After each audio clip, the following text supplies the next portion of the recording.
Sí, por supuesto, como todas las cosas en los ritmos de vida humana y social han cambiado muchísimo, porque bueno, los tiempos en respecto al trabajo, al estudio, preocupaciones desde lo económico, de la cuestión de seguridad y cualquier otro tipo de aspecto que afecta a las personas, altera totalmente el sueño.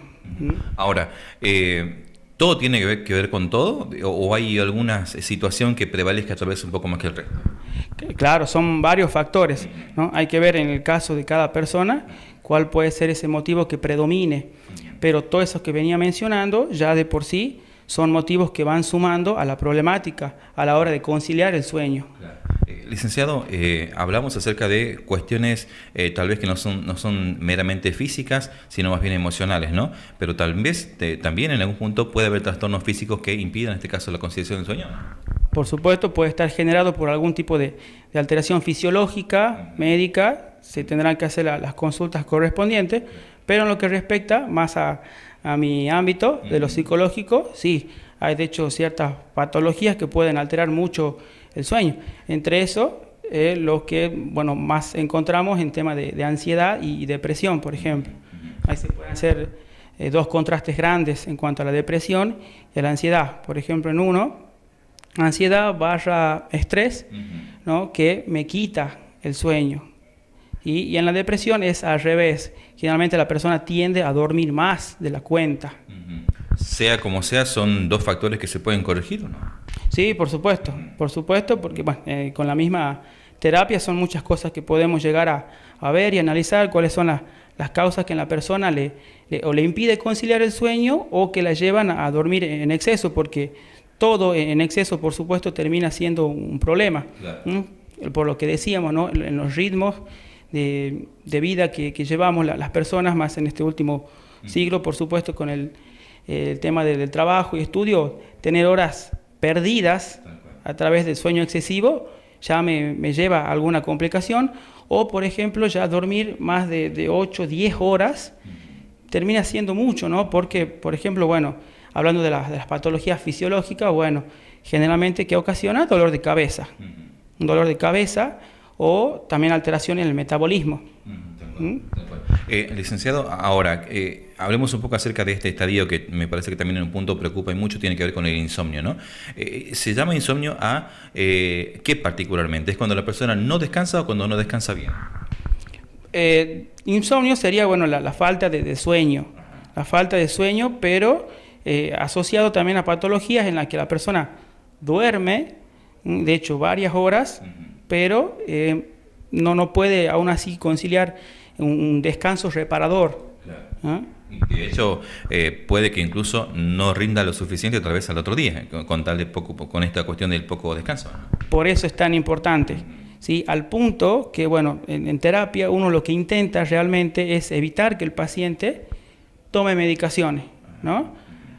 Pero el tema del sueño es tan importante, ¿no? Y cuando se lleva a veces pacientes semanas sin dormir bien, o sea, pacientes que estamos hablando de que duermen 2 horas o menos, tal vez, y ya es hasta necesario recurrir a una medicación muchas veces, por ejemplo, ¿no? Por lo menos inicialmente, hasta que, bueno, se pueda medianamente ver cuál puede ser la problemática. Claro.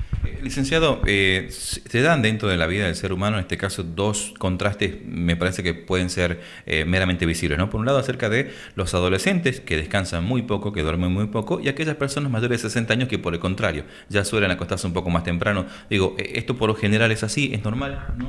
Sí, bueno, pero ahí también ya son cuestiones fisiológicas. Obviamente que una persona joven va a necesitar muchas menos horas de sueño que la que sí una persona mayor. El descanso, la recuperación es distinta.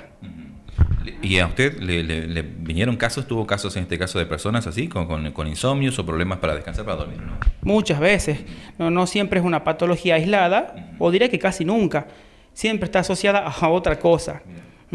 Algo muy común es el estrés, por ejemplo. O sea, ¿cómo se trabaja en esos casos?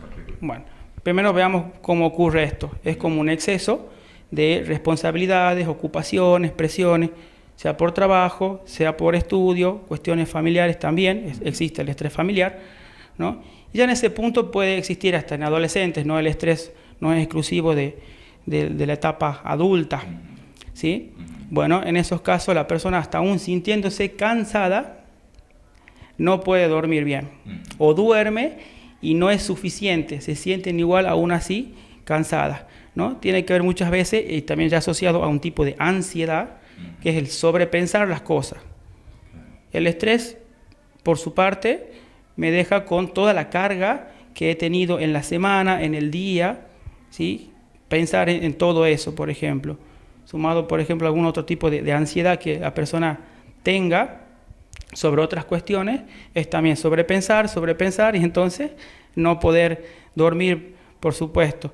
En otros casos también es hasta inconsciente, ¿no? No es que la persona esté pensando en algo específico, sin embargo, internamente o inconscientemente hay algo que no permite que pueda dormirse, o una vez dormido, por ejemplo, muchos sueños que pueda tener, ¿no? Aunque a veces no los recuerde, aún así eso evita que la persona haga un sueño reparador. Licenciado, ahora, ¿esto tiene tratamiento o no? Sí, la terapia, como decíamos, en principio intentar ver de solucionarlo de esta forma, ¿sí? Sin evitar que la persona tenga que recurrir a la medicación, ¿sí? Que muchas veces, bueno, con un tiempo de terapia se puede ir calmando eso, ¿no? En cuanto a que pueda ir controlando ciertas emociones o pensamientos, ¿no? Eso favorece mucho. Bien. Lo importante entonces siempre asistir a un profesional cuando haya una duda de estas características, ¿verdad?